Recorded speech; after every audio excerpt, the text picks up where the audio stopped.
tonight's tales of truth in the dark world that we live in are going to haunt you.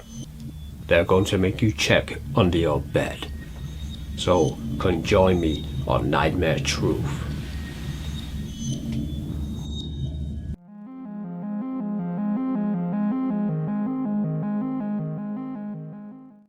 Story 1. The story you are about to hear is of course true, and one of the more bizarre stories I've ever encountered. It concerns a lady who the medical journals refer to as Ab. She was a European lady born in the 1940s. She was healthy, did not do drugs, and rarely touched alcohol. She moved to England during the 1960s. All had been fine and well until one strange night in 1984. She heard a voice speaking to her. "Please don't be afraid," it said. She quickly jumped up and looked around the room, shaken and frightened. There was nobody else there. She definitely heard it. It was so clear. Suddenly she heard the voice again. It said, "I know it must be shocking for you to hear me speaking to you like this, but it's the easiest way I could think of. My friend and I used to work at the Children's Hospital, Great Ormond Street, and we'd like to help you." The voice insisted she visit the hospital, and that was that. She did not hear the voice again. That night, Ab went to see her doctor. She was sent to a psychiatric specialist, and after a few weeks of evaluation, she was deemed mentally sound and did not require further treatment.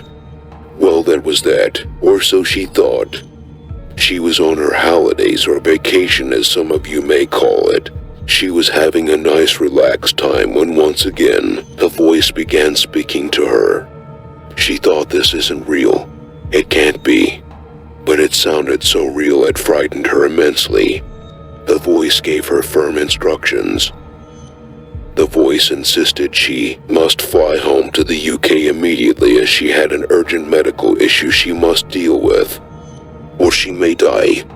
She got on a plane as soon as possible, and when she was on terra firma, the voice once more spoke. It gave her a specific address to visit in London. This address was the brain scan department of a London hospital. She was quickly rushed in. The medical staff thought it was unusual and more than likely nothing to worry about, for Ab had not displayed any symptoms. Surely there was nothing wrong with her, well apart from a voice that would occasionally speak to her. She was given a scan, and to her and the medical staff's shock and horror, a brain tumor was found. They rushed her into theater and began to operate. The surgeons cut open her skull and cut away at the tumor. Ab herself did not know about the tumor until a mysterious voice told her to get it checked out. She did not feel unwell before the hospital admittance, and the physicians did not know either. How could this be? Ab heard the voice for the last time say to her, "We are pleased we could help you." And just like a whisper in the wind, he was gone forever.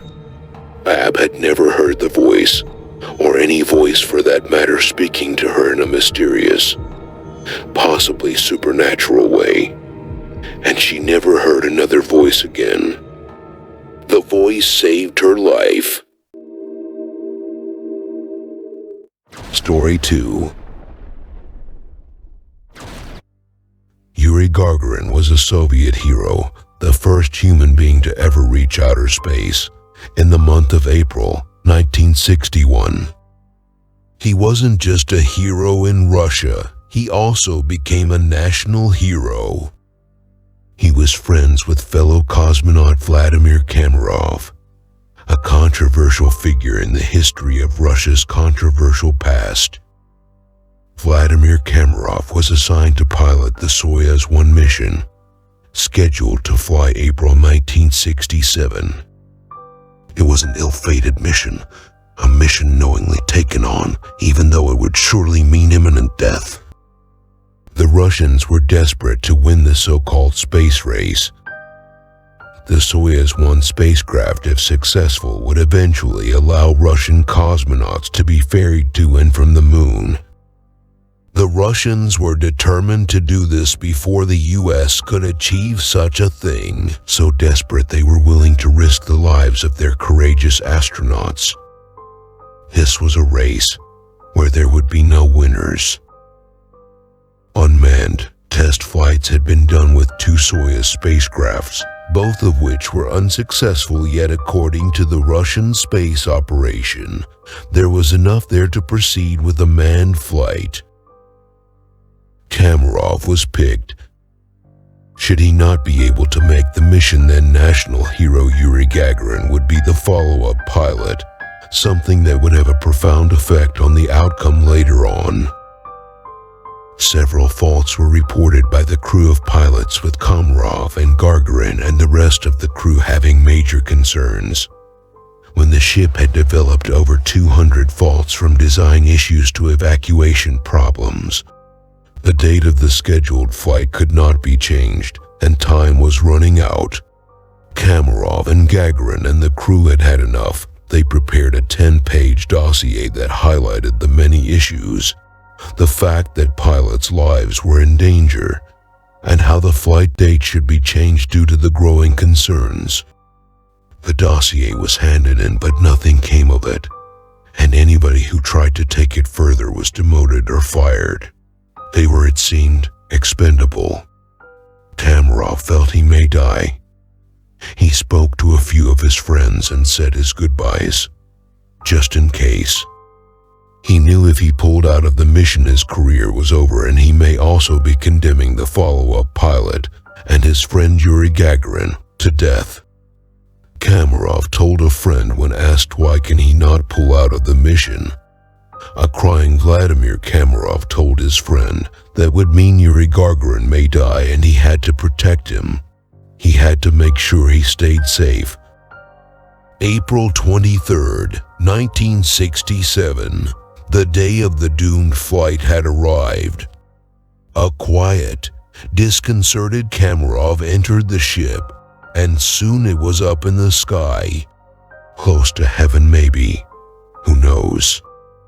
The Soyuz 1 ship began to malfunction as soon as it began orbiting the Earth. Kamarov's safety concerns were proven to be justified. The antenna would not work. The evacuation deployment chute was useless as it was too big for the badly designed hatch. Ground control had to instruct Kamarov to descend back to Earth and manually guide the spacecraft as the craft was malfunctioning on so many levels. The Soviet Premier, Alexei Kosygin, spoke to Vladimir Kamarov via video call. He told Kamarov he is a hero. Vladimir Kamarov knew he was going to die. His wife was also allowed to speak to him via video call. They tearfully spoke about what to say to his children, and then said their goodbyes. The ship entered the Earth's atmosphere and began to hurtle towards the ground at uncontrollable, unforgiving speed, setting fire to Kamarov's body as it fell from the sky. Here is a recording of the ground control radio communication with Kamarov as he hurtled through the sky towards his brutal, shocking death.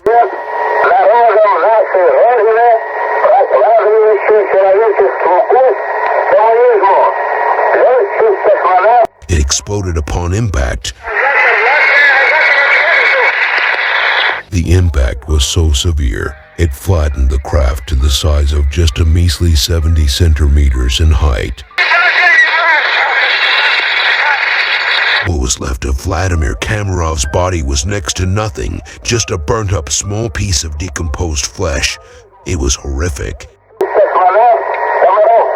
Kamarov stated in his few final words that he wished to be buried in an open casket so he could make the worthless supervisors look at him, to take in what they did, to haunt their conscience. As the photograph shows, it was truly horrifying, and nightmarish. Lessons were learned. Sadly, lessons that cost a loving family man his life and deprived their children of a father. Story 3. The town of Abbeville, Alabama, USA has a very dark legend that, even to this day, haunts and terrifies generation after generation. Anybody growing up in Abbeville will know of Huggin Molly. The kids will approach darkness with fear in their hearts because they are afraid Huggin Molly is coming to get them. Huggin Molly is a dark, sinister lady with deathly pale features and eyes as dark as the darkest night. She stands at least a towering 7 feet tall. She is huge, hulking even. She has been seen to wear a long, dark, flowing dress and a wide-brimmed hat. If it gets dark, especially on those long winter nights, and you happen to be out, then she will come for you. She lurks in the darkness of Abbeville, waiting. Run for your life. Once she sees you, she will chase you. She has super speed and will not stop until she has you in her arms. Once she has you, she will hug you tight and open her mouth wide and scream again. You are then free. You may not remember getting home or even recall seeing her vanish into the night. She may be gone for now, but you will find yourself waking up and looking at the corners of your room in the darkness. Afraid Huggin Molly has stood there watching. Back in the 1920s, a local boy, Matt Gregory, was working late at the grocery store. He was asked to take the last delivery out and then call it a night. He just dropped off the delivery and set off home. It was getting dark and there was nobody around. As he walked, he sensed somebody or something was behind him. He turned around and felt his blood run cold. There she stood, Huggin Molly. Tall and broad, she stood, silent, staring right into his eyes, her eyes all black and soulless. Matt Gregory ran as fast as he could, but she was right behind him. She kept up all the way. He could see his front door. Huggin Molly reached out. He quickly got inside and slammed the door shut, his heart racing faster and faster. He was lucky to get away, very lucky. Over the years since, there have been sightings of this terrifying apparition. One such story involved a mother who became concerned as her teenage son was still not home. It was getting late. She stood on the porch, desperate to see her son walking up the street. Soon she did. He was running, tears streaming down his face. She saw something was chasing him. A long, dark figure with an unearthly look upon its face. She held the door open and screamed at her son to run faster. He ran like the wind.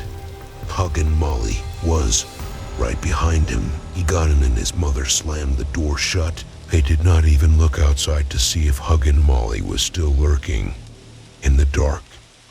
During the Yachaw Abba event, 2010, in Abbeville, an event held every year to celebrate their heritage and culture. Many witnesses all saw a gliding, dark-cloaked tall figure in the old pioneer cemetery. The figure moved at a very fast pace and terrified many who saw it. Was this Huggin Molly looking for her next victims?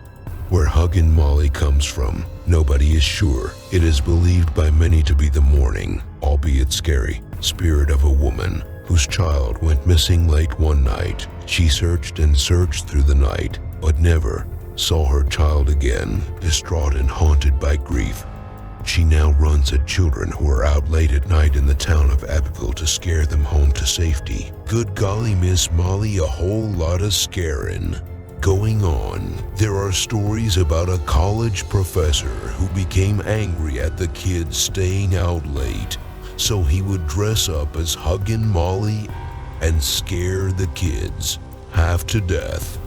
The origin of Huggin Molly is ambiguous, but one way or another she is out there. Is that Huggin Molly waiting to chase you? Then run.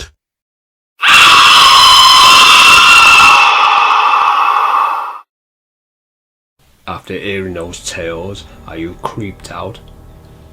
Now go and check. Have you locked your door? Sleep tight.